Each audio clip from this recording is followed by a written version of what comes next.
Hello students, this is Neeraj Gupta. इस video में हम पढ़ेंगे प्रबंध की प्रकृति के बारे में। यानी कि हम ये समझेंगे कि प्रबंध जो है ये एक कला है या विज्ञान है। वैसे इसका एक हिस्सा और भी है कि weather management is a profession, ये क्या एक पेशा है, पर उसको हम अगली वीडियो में लेंगे। तो इस वीडियो में जैसा मैंने कहा, हम प्रबंध की प्रकृति के बारे में चर्चा करेंगे और उसमें हम दो विषयों को जो है आपके लेंगे। एक है प्रबंध एक कला के रूप में, और फिर बाद में हम डिस्कस करेंगे प्रबंध एक विज्ञान के रूप में। तो पहले हम ले रहे हैं प्रबंध एक कला के रूप में। देखिए, आप सब जानते हो कला क्या है। जैसे संगीत एक बहुत बड़ा उदाहरण है कला का, या चित्रकारी, या गाना, कोई भी गीत गाना। तो कला के बारे में हम जानते हैं कि जो विभिन्न प्रकार की कलाएं हैं उनके बारे में हमारे पास किताबें हैं, जिसको इन्होंने नाम दिया है व्यवस्थित निकाय, सिस्टमैटिक बॉडी ऑफ नॉलेज। व्यवस्थित निकाय, ये शब्द कुछ ना टिपिकल हिंदी होती है। अब जब आप हिंदी माध्यम में पढ़ रहे हैं तो कई बार हम व्यवहारिक हिंदी की जगह थोड़ा टेक्निकल हिंदी में चीज़ें लिखते हैं। तो अगर हम लिखते हैं कि बहुत सारी किताबें उपलब्ध हैं तो वो भी ठीक है, बट अगर हम लिखते हैं एक व्यवस्थित निकाय है, सिस्टमैटिक बॉडी ऑफ नॉलेज, वो थोड़ा ज़्यादा अच्छा लगेगा टीचर को, है ना, अध्यापक को।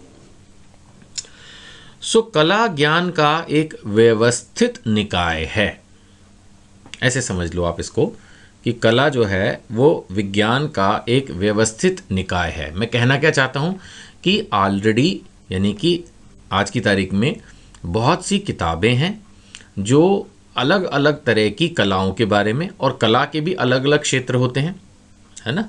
अब जैसे अगर हम नृत्य की बात करें तो उसमें कुचिपुड़ी नृत्य अलग है ना, और जो अलग अलग भारतनाट्यम अलग है ना, और जो लेटेस्ट अभी डांस आ गए हैं हिप हॉप, जैज़ और पता नहीं क्या क्या, उनकी बारे में भी डेफिनेटली किताबें जो हैं उपलब्ध हैं, वो कैसे होते हैं, क्या होते हैं। ऐसे ही जो गाने वाले हैं उनके भी अलग अलग हैं सिस्टम, चित्रकारी भी अलग अलग तरह की हो गई है ना। तो उन सब के बारे में किताबें उपलब्ध हैं जिनसे सीखा जा सकता है और समझा जा सकता है। यानी कि ये एक ऑलरेडी एस्टैब्लिश्ड है ना, ऑलरेडी व्यवस्थित है। अब अगर हम अगर हम प्रबंध की तरफ देखें तो प्रबंध पर भी किताबें उपलब्ध हैं, जितनी भी तरह के उपलब्ध हैं। हर चीज़ तो एकदम, जैसे कला में अलग अलग क्षेत्र हैं तो ऐसे प्रबंध में भी तो फिर बहुत सारे अलग अलग क्षेत्र हो गए हैं, नहीं। तकनीकी प्रबंधन अलग है, उत्पादन प्रबंधन अलग है, विक्रय प्रबंधन अलग है ना, क्रय प्रबंधन अलग है, सारी तरह के तो अलग अलग हैं। हर प्रबंध के क्षेत्र के बारे में एक प्रॉपर समझ लीजिए कि आप किताब जो हमारे पास है वो अवेलेबल है। ज्ञान जो है वो एक व्यवस्थित रूप में प्राप्त है, ऑलरेडी है, इट एग्जिस्ट, आज की तारीख में भी उपलब्ध है। तो इस एक पॉइंट के आधार पर हम ये कह सकते हैं कि प्रबंध एक कला है। वैसे हम इसमें 4 अलग अलग पॉइंट लेंगे, है ना, 3 पॉइंट हैं, तो 3 पॉइंट हम अलग अलग लेंगे और उसके बाद हम निष्कर्ष निकालेंगे। लेकिन जो पहला पॉइंट है उसमें यही निष्कर्ष जो है वो निकल के आ रहा है कि ये एक व्यवस्थित निकाय है, जैसे मैंने अभी आपको बताया।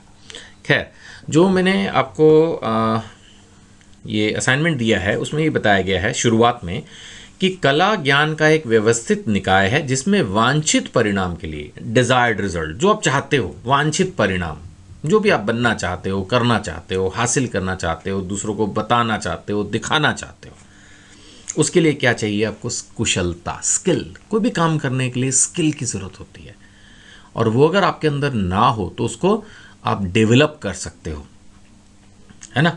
लेकिन उसके लिए फिर क्या चाहिए होगी हमें? सृजनात्मकता, क्रिएटिविटी।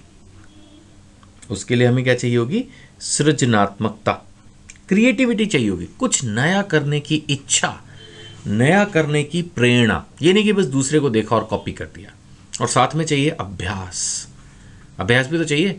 किसी भी एक चीज़ को जब आप एक बार से बार बार करने लगते हो तो आपको अभ्यास हो जाता है, आप फिर उस चीज़ में, उस कार्य में, उस कला में पूर्ण हो जाते हो, सफल हो जाते हो। यही कुछ बातें इसमें बताई जा रही हैं कला की मुख्य विशेषताओं में, जिसमें पहला पॉइंट फिर वही आया जहाँ से मैंने कला के बारे में चर्चा शुरू की थी कि एक ज्ञान का व्यवस्थित निकाय है।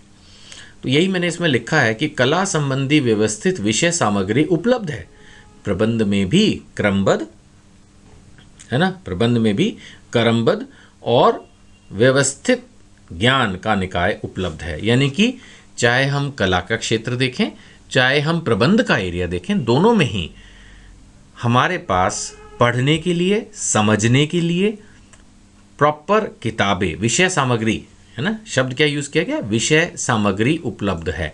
यही इसका मुख्य पॉइंट है कि दोनों में, कला में भी और प्रबंध में भी हमारे पास विषय सामग्री है, हम उसको पढ़ के इसको समझ सकते हैं। ठीक। दूसरा, नाउ दोनों में ये बात बताई जा रही है कि कला तथा प्रबंध दोनों में किताबों से सीखे ज्ञान को व्यक्तिगत कुशलता तथा सृजनात्मकता के साथ इस्तेमाल करना होता है ना। दो चीजें आई हैं, व्यक्तिगत कुशलता तथा सृजनात्मकता। यानी कि पर्सनल स्किल तो है ही ना। अब एक आदमी पेंटिंग बनाता है, बहुत अच्छी पेंटिंग बनाता है, मान लेते हैं कि वो पेंटिंग इतनी अच्छी बनाता है कि वो टीचर बन गया उसका। अब उसने 25 बच्चों को सिखाया, सेम पेंटिंग 25 बच्चों को बनाने के लिए कहा। क्या सबकी पेंटिंग एक सी बनती है? सबकी चित्र जो वो बना रहे हैं वो सेम होता है? नहीं होता ना। तो कहीं ना कहीं पर्सनल स्किल तो है ना। एक सीधी लकीर भी खींचने को कह दी जाए तो 5 लोगों को अगर हाथ से एक सीधी लकीर खींचनी हो, है ना, तो भी शायद वो एकदम एक सी नहीं आएगी। कहीं ना कहीं ये भगवान की बनाई हुई चीज़ है। दूर से हमें देखने में सारे लोग एक से दिखते हैं, लेकिन सबके चेहरे अलग हैं, इसीलिए तो फोटो की इंपॉर्टेंस है। सबके थंब इंप्रेशंस तक अलग हैं। ये भगवान की बनाई हुई दुनिया है। तो जो व्यक्तिगत कुशलता है वो सबकी अलग अलग है। तो प्रबंध भी इस बात पर डिपेंड करता है कि व्यक्तिगत कुशलता और फिर है सृजनात्मकता। जैसे मैंने कहा, क्रिएटिविटी सिखाया तो सबको एक सा ही जाता है, लेकिन कुछ होते हैं जो अपने गुरु से भी आगे निकल जाते हैं। आई एम श्योर आपको मैं पढ़ा रहा हूँ, मैं कोई गुरु तो नहीं हूँ, एक टीचर हूँ, अध्यापक हूँ, लेकिन जो मैं आपको व्यावसायिक अध्ययन, ये जो बिजनेस स्टडीज़ आपको करवा रहा हूँ, आप में से कुछ बच्चे डेफिनेटली, आई एम श्योर, मेरे से अच्छा इसको कल को दूसरों को पढ़ा पाएंगे, समझा पाएंगे। लेकिन उसके लिए क्या चाहिए होगी? सृजनात्मकता। कहीं ना कहीं आपको अपनी स्किल और अपनी क्रिएटिविटी को इस स्तर पर बढ़ाना होगा कि आप मुझसे भी अच्छा बता पाएँ, लोगों को पढ़ा पाएँ, समझा पाएँ। और ऐसा होता है, हमेशा से होता है। जो नई जनरेशन होती है वो पीछे वाले से बेहतर करती है, तभी दुनिया आगे बढ़ रही है, तभी प्रोग्रेस है ना, वृद्धि है ना दुनिया में, हर सेंस में प्रोग्रेस है, ग्रोथ है। तो कला हो या प्रबंध, किताबों में ज्ञान तो है। पहला पॉइंट था कि भाई किताबों में ज्ञान है, दोनों में है, दोनों में ही। लेकिन सिर्फ ज्ञान से काम नहीं चलता जब तक हमारी पर्सनल स्किल को हम ठीक से यूज़ ना करें। इस्तेमाल करना होता है। यूज़, ज्ञान तो बहुत दे दिया, लेकिन अब आप अगर उस ज्ञान का इस्तेमाल ही ना कर पाए तो फिर क्या होगा? कुछ नहीं हो पाएगा। या सृजनात्मकता नहीं लगाई, बोरिंग हो जाता है। अगर कोई गीत जिसने एक ढंग से गाया उसी ढंग से आप भी गा दो, फिर तीसरा भी वैसे ही गा दे, तो लोग फिर नहीं उसको एंजॉय करते, इतना उसमें खुश नहीं महसूस करते, क्योंकि फिर वो बोरिंग होने लगता है, रिपीटिशन होने लगती है। तो उसके लिए ये ज़रूरी है कि उसमें सृजनात्मकता हो, क्रिएटिविटी हो, एक नयापन हो, है ना। और फिर अभ्यास तथा अनुभव, इस पॉइंट के ऊपर स्ट्रेस किया गया है कि भाई दोनों में इसकी वैल्यू है। अभ्यास तो चाहिए चाहिए, कला में भी अभ्यास चाहिए और प्रबंध में भी। आप ये मत सोचो कि आपने MBA की डिग्री ले ली तो आप बहुत अच्छे मैनेजर हैं। नहीं सर, आप एक फ्रेश MBA को अगर कंपेयर करेंगे एक एक्सपीरियंस्ड आदमी से, जिसने चाहे BCom कर रखी हो या वो भी नहीं की हो, लेकिन अगर वो 10 साल से कंपनी चला रहा है, प्रबंधक है, तो शायद वो एक फ्रेशर MBA से बेहतर प्रबंधक साबित होगा। क्योंकि अभ्यास और अनुभव की अपनी एक अलग महत्वता है, अपनी अलग महत्वता है। नहीं, अब आपकी मम्मी खाना बनाती हैं, उन्होंने हो सकता है कहीं से कोई कुकिंग कोर्स ना किया हो, ज़्यादा चांसेस ही बात के, लेकिन अभ्यास अभ्यास और अनुभव इनको इतना हो चुका है कि वो जो भी बनाती हैं बिल्कुल परफेक्ट होता है। आपके पिताजी के टेस्ट के अनुसार, आपके टेस्ट के अनुसार, आने वाले मेहमानों के टेस्ट के अनुसार वो बहुत अच्छे से बना लेती हैं और उनको कोई दिक्कत भी इसमें महसूस नहीं होती। तो हर चीज़ एक कला है ना। तो खाना बनाना भी एक कला है, गाना गाना भी एक कला है, ऐसे ही लोगों को मैनेज करना भी एक कला है, प्रबंधन भी एक कला है। इतना आसान नहीं है दूसरों से काम करवाना। सब लोग, मैंने आपको पिछली वीडियो में भी बताया था, अलग अलग दिशा में भागते हैं। हर कोई यही सोचता है कि मैं सही हूँ, हर कोई चाहता है कि लोग उसकी बात सुने, उसकी बात माने, दूसरे की बात सुननी नहीं। ये एक सबसे बड़ा चैलेंज, सबसे बड़ी एक ये कह सकते हैं संघर्ष होता है प्रबंधक के लिए, कि सबको ओवरऑल जो मैनेजमेंट के संगठन के उद्देश्य हैं उसके साथ एकीकृत करके चलना। तो ये चीज़ें अनुभव से भी आती हैं कई बार, कि किस ऑफिस में, किस कार्यालय में किस तरह के कर्मचारी हैं, है ना। हर फैक्ट्री में अलग अलग तरह के लोग होते हैं, अलग अलग तरह के जो है कार्यकर्ता हैं, वहाँ पर कर्मचारी हैं। अब उनको किस तरह से प्रेरित करना है ये अनुभव से आएगा, अभ्यास से आएगा। इसी तरह से कला में भी होगा। आपको सिखा तो दिया गाना गाना या कोई भी चीज़ करना, लेकिन उसको फिर कहीं ना कहीं, जैसे ऊपर भी पॉइंट आया, मैं उसी को फिर से रिपीट करूँगा, व्यक्तिगत कुशलता, सृजनात्मकता, इन सब चीज़ों पर डिपेंड तो करता ही है ना। तो निष्कर्ष यही है कि कला की सभी विशेषताएं, सभी जितनी भी बातें हमने कला की डिस्कस की, वो प्रबंध में उपस्थित हैं। ये बात सामने आई है कि कहीं ना कहीं जैसा कला है वैसे ही प्रबंध है। अतः प्रबंध को कला के रूप में पुकारा जा सकता है। दूसरों से काम कराना अपने आप में, बिल्कुल, मैं तो पर्सनली इस बात को बिल्कुल मानता हूँ कि दूसरों से काम करवाना बिल्कुल एक कला है। इतना आसान नहीं है। 2 मिनट में लोग रूठ जाते हैं। और आजकल पैसे अभी इतना कोई महत्व नहीं रखता। पैसा महत्व तो हमेशा ही रखता है, आगे भी रखता रहेगा, लेकिन ऐसा नहीं है कि भाई आप अगर वेतन दे रहे हो तो फिर आप जो है वो डांट फटकार भी लोगे, या आप मतलब कुछ भी कहते रहोगे और वो आपके कर्मचारी जो है वो सर झुका के आपकी बात को मान लेंगे। आजकल ऐसा नहीं होता है। आजकल naukri.com है और भी बहुत सारे हैं .com, है ना, जॉब्स के। वो 2 मिनट के अंदर उस पर अपना जो है रिज्यूमे डाल के कहेगा भैया मैं निकल गया, कल से मैं नहीं आ रहा, तुम देखो अपनी कंपनी और अपने उद्देश्य को अपने पास ही रख लो। इतना आसान नहीं रहेगा आज की तारीख में, समझे नहीं। तो सभी लोगों को संगठनात्मक उद्देश्यों के साथ जोड़े रखना, ये दूसरों से काम करवाना और फिर टारगेट पूरा करना नहीं, प्रभावपूर्णता, कम लागत में पूरा करना, कुशलता, इतना कुछ तो चाहिए आज के इस ज़माने में। इतना आसान नहीं है। और फिर ऊपर से हमने ये पढ़ लिया भाई हमें लाभ भी चाहिए, हमें वृद्धि भी चाहिए, समाज को भी सेटिस्फाई रखना है, पर्सनली हमने कह दिया भाई सबकी पदोन्नति भी हो, सब प्रेरित भी रहें, वेतन भी समय से मिले। कितनी बातें प्रबंधन के बारे में मैं बोलता जा रहा हूँ हर वीडियो में। अगर आप देखो तो एक प्रबंधक के दिमाग में उसको बता दिया जाए बेटा देख तेरे को मैनेजर बनना है, प्रबंधक बनना है, इतनी बातों का ध्यान रखना पड़ेगा, तो एक बार तो उसको घबराहट होगी। और शायद आप अभी सिर्फ पहला चैप्टर पढ़ रहे हैं, अभी तो आप प्रबंधन के बारे में, है ना, यही तो आपका चैप्टर है ना, nature and significance of management. तो मैनेजर के बारे में आप पढ़ रहे हैं कि उसका क्या प्रकृति है, क्या उसकी महत्वता है। अब आपको शायद थोड़ा थोड़ा मेरी बातें सुन के ही समझ में आने लगा होगा कि क्यों ऐसा होता है कि कंपनी में जो कर्मचारी है उसको तनख्वाह 15,000 मिलती है और जो प्रबंधक होता है उसकी तनख्वाह 15 लाख भी होती है और ज़्यादा भी होती है। क्योंकि एक्चुअली प्रबंधक को सारे एरिया देखने हैं, एक भी एरिया छोड़ा तो वो क्या, ये जो समस्या है यही तो असली चीज़ है, यही तो प्रबंध है। जो सबसे बड़ा प्रबंधक है वो देश का प्रधानमंत्री होता है, उसको तो पूरे देश की एक एक चीज़ देखनी होती है। नहीं, जो सबसे बड़ा प्रबंधक है, राज्य का जो सबसे बड़ा प्रबंधक है वो चीफ मिनिस्टर होता है। तो ये इस तरह से चीज़ें चलती हैं। अब आप समझ पा रहे होंगे जो मैं कहना चाह रहा हूँ। तो डेफिनेटली मैं इस अपने डिस्कशन को यहाँ कंक्लूड कर रहा हूँ। वीडियो ख़त्म नहीं हो रही है, अभी हम विज्ञान के रूप में भी जो है प्रबंध को देखेंगे अभी इसी वीडियो में। अभी मैं कला के रूप में इसको बंद कर रहा हूँ डिस्कशन को। हम इसमें पढ़ चुके हैं, हमने जो मुख्य विशेषताएं थी, एक तो इसमें विषय सामग्री उपलब्ध है, ये एक व्यवस्थित निकाय है। फिर इसको इम्प्लीमेंट करने के लिए इम्प्लीमेंट तो करना ही है और साथ में आपको व्यक्तिगत कुशलता और सृजनात्मकता की ज़रूरत है और साथ में अभ्यास और अनुभव। सारी बातें कला और प्रबंध में मोर और लेस एप्लीकेबल हैं। तो हम ये कह सकते हैं कि क्योंकि सभी विशेषताएं प्रबंध में उपस्थित है अतः प्रबंध को कला के रूप में पुकारा जा सकता है। मैंने आपको पहले भी ये बात बताई होगी कि जो असाइनमेंट आपको स्क्रीन पर नज़र आ रहे हैं, ये हर चैप्टर का कंप्लीट होने के बाद टाइपिंग मैं यूट्यूब पर डाल दूंगा। हमारी वेबसाइट पर ये अवेलेबल रहेंगे और आप वहाँ से इनको डाउनलोड करके प्रिंट कर सकते हैं, है ना। उन सभी लेक्चर्स के मैं असाइनमेंट डालूंगा जो यूट्यूब पर उपलब्ध होंगे।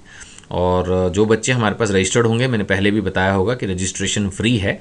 तो ये हमारा इंस्टीट्यूशन है, ये हमारी वेबसाइट है और ये फ़ोन नंबरों पर आप संपर्क करके अपने आप को रजिस्टर कर सकते हैं। सिर्फ नाम और फ़ोन नंबर देना है और कोई इसमें ज़्यादा डिटेल नहीं है। मैक्सिमम हो सकता है स्कूल का नाम वगैरह आपसे पूछ के लिख लें तो उससे अच्छा है आपका नंबर और आपकी डिटेल अगर हमारे मोबाइल्स में सेव्ड रहेंगी, तो फिर आपको हम, अगर आप दिल्ली में रहते हैं तो कभी face to face revision class के लिए बुलाया जा सकता है, और अगर दूसरे शहरों में भी हैं तो कभी कोई लाइव क्लास हो, या मैं अगर उस शहर में आता हूँ जिस शहर में आप हैं, तो डेफ़िनेटली हम मिल सकते हैं। और डेटा रहने से तो एक दूसरे के संपर्क में रहना आसान होगा ही, और आपकी जो भी पढ़ने से रिलेटेड समस्याएं हैं उनको हेल्प करने की कोशिश की जा सकती है ना।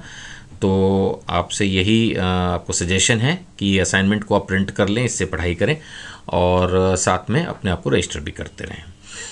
चलिए अब आगे हम अपना इसमें जो डिस्कशन है वो आगे कंटिन्यू करते हैं। प्रबंध एक विज्ञान के रूप में। विज्ञान क्या है? देखिए, विज्ञान में यथार्थ सिद्धांत होते हैं, है ना। विज्ञान में क्या होता है? यथार्थ सिद्धांत। कहने का मतलब है एग्जैक्ट प्रिंसिपल्स, जो कि कहीं भी सही होते हैं, जिसके बारे में मैंने लिखा है जिनकी सार्वभौमिक वैधता है। इसको साधारण हिंदी में बोलेंगे, जो सब जगह एक से होते हैं। उसको लिए टेक्निकल हिंदी हो गई सार्वभौमिक वैधता। देखिए, मैं फिर इसके टेक्निकल हिंदी के बारे में फिर से बोलूँगा। अगर हम साधारण भाषा जिसमें हम बातचीत करते हैं उसमें अपना एग्ज़ाम लिखते हैं, तो शायद उतने अच्छे नंबर ना मिले। जो पूरे बटा पूरे नंबर लेने की जो कला है, ये भी एक कला है ना, पेपर लिखना और ज़्यादा मार्क्स स्कोर करना। उसमें आप जितना टेक्निकल हिंदी लिखेंगे ना उतना अच्छा है। आप साधारण हिंदी लिख के आते हैं उतना अच्छा नहीं है। लेकिन खैर, अपने दिमाग पे इस बात को लेके प्रेशर नहीं करना है। अभ्यास, अभी थोड़ी देर पहले मैंने बताया था ना, अभ्यास से बहुत कुछ होता है। तो जब आप ये असाइनमेंट्स का प्रिंट निकालेंगे, इनको देखेंगे बार बार और याद करेंगे चीज़ों को, वीडियो को बार बार देख सकते हैं। वीडियो से पढ़ने का ये तो सबसे बड़ा लाभ है ही, है ना, कि अच्छे से अच्छा टीचर भी जो है आपके साथ हमेशा नहीं रह सकता। लेकिन जो मेरी वीडियो हैं, अगर ये आपके पास हैं, तो आप एग्जामिनेशन डेज़ में भी जो है फटाफट वीडियो देख के सारी चीज़ें रिवाइज कर सकते हैं। आधी रात को भी अगर आप बैठ के पढ़ रहे हैं तो मैं आपके पास वीडियो के माध्यम से अवेलेबल हूँ, है ना। अभी जैसे मैं देखता हूँ इस बार जो एग्ज़ाम हो रहा है बोर्ड का, तो उसमें जैसे 8-10 दिन की छुट्टियाँ हैं बिजनेस स्टडीज़ के पेपर में। तो आप जिस भी पेपर की तैयारी के लिए इसको देख रहे हैं, अगर आपके पास थोड़ा समय मिल जाए तो उसमें तो आप पूरा ही चला दो। मुश्किल से 30-40 घंटे का होगा, 4-5 घंटे भी रोज़ आपने वीडियो देखी तो सारा ही एक तरह से पूरा का पूरा दोबारा ही सुन लोगे सारा, कोई दिक्कत ही नहीं, है ना। तो वीडियो से पढ़ने का अपना ही अलग लाभ है, और इसमें किसी भी चीज़ को कितनी बार भी देखा जा सकता है।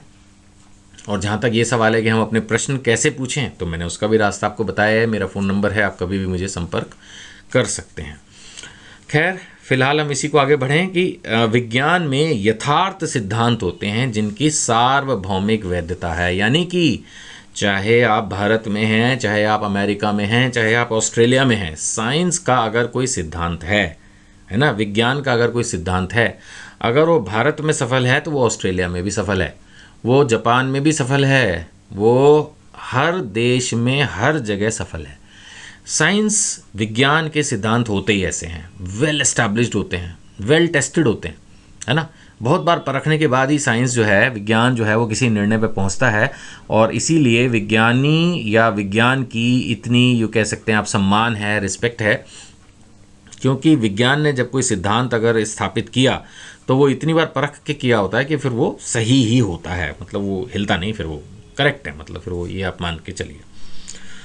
अब देखना है कि विज्ञान के मुख्य लक्षण कौन से हैं, और फिर वो हमारे जो क्या नाम है आपका, प्रबंध जिसके बारे में हम पढ़ रहे हैं, वो सेट उस पर होता है या नहीं होता है। अब विज्ञान के मुख्य लक्षण के बारे में ये है, ये शब्द मैंने गलत टाइप कर दिया, यहाँ पर मुझे लेना है प्रबंध। कला की बात नहीं हो रही है, बात हो रही है प्रबंध की। प्रबंध, तो प्रबंध तथा विज्ञान दोनों में ज्ञान का व्यवस्थित निकाय है। क्या है? प्रबंध तथा विज्ञान दोनों में ज्ञान का व्यवस्थित निकाय है। ये थोड़ी देर पहले भी हमने किया था ना discuss, systematic body of knowledge. यानी जो विषय सामग्री है, जो किताबें हैं, वो प्रबंध में भी उपलब्ध हैं और विज्ञान में तो उपलब्ध हैं ही। विज्ञान में चाहे भौतिकी है, चाहे रसायन है, सभी कुछ तो किताबें आपके पास उपलब्ध हैं ही ना। तो उस हिसाब से हम ये कह सकते हैं कि डेफिनेटली जो प्रबंध है और विज्ञान है, उसका ये एक फीचर आपस में मैच करता है। ये दोनों समान हैं। ये जो इसका यू कैन से लक्षण है, ये दोनों में समान है कि भाई दोनों में जो है विषय सामग्री किताबें, सिद्धांत किताबों में हैं, उपलब्ध हैं आज की तारीख में, और उनको पढ़ के समझा जा सकता है, ये बात है। फिर फ़र्क कहाँ है? फ़र्क ये है कि विज्ञान के जो सिद्धांत है वो सार्वभौमिक वैधता रखते हैं। मैंने बोला ना, साइंस यानी विज्ञान के जितने भी सिद्धांत हैं, जितने भी प्रिंसिपल्स हैं, जितने भी रूल हैं, वो सब जगह हैं। लेकिन जो प्रबंध के सिद्धांत हैं उनमें दी गई स्थिति में परिवर्तित होना पड़ता है। अब देखो, ऐसा है, मशीन के बारे में सपोज साइंस ने कोई रूल बनाया है ना, विज्ञान ने कोई चीज़ बना दी मशीन के बारे में, मशीन तो सीधी ही चलेगी, सीधी चलनी है तो सीधी ही चलेगी।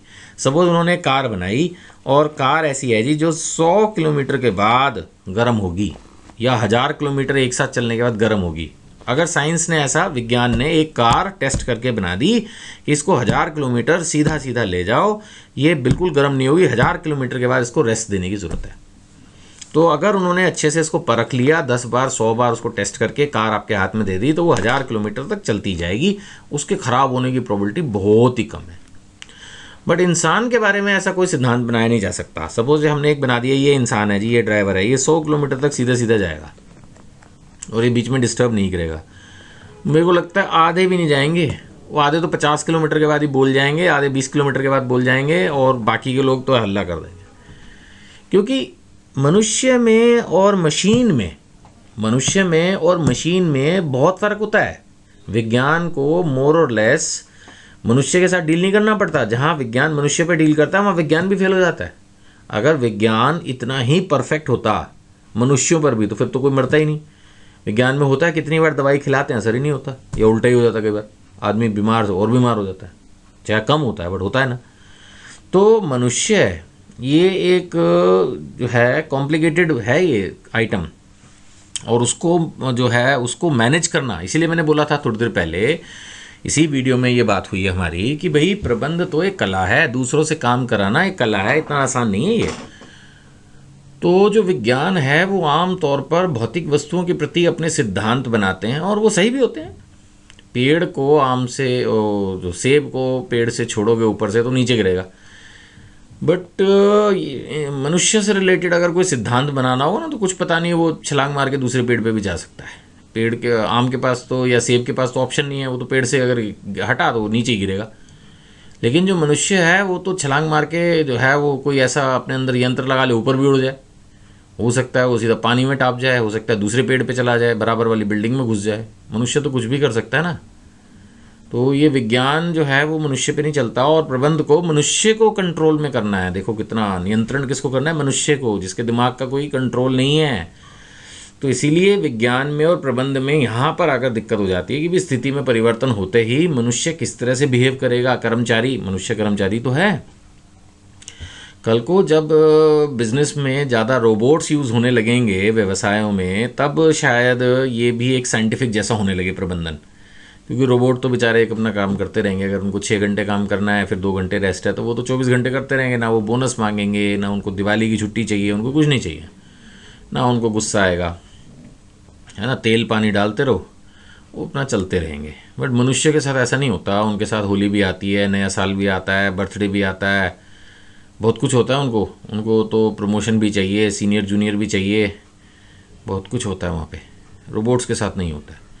बट अभी तो रोबोट्स बिजनेस करेंगे ये परिकल्पना ही है, और उनको लाना कोई अच्छी बात भी नहीं है। भारत जैसे देश में जहाँ इतनी आबादी है, अगर रोबोट्स आ जाएंगे तो फिर बेरोज़गारी की स्थिति बहुत ज़्यादा ऑलरेडी इतनी ख़राब है और ख़राब हो जाएगी।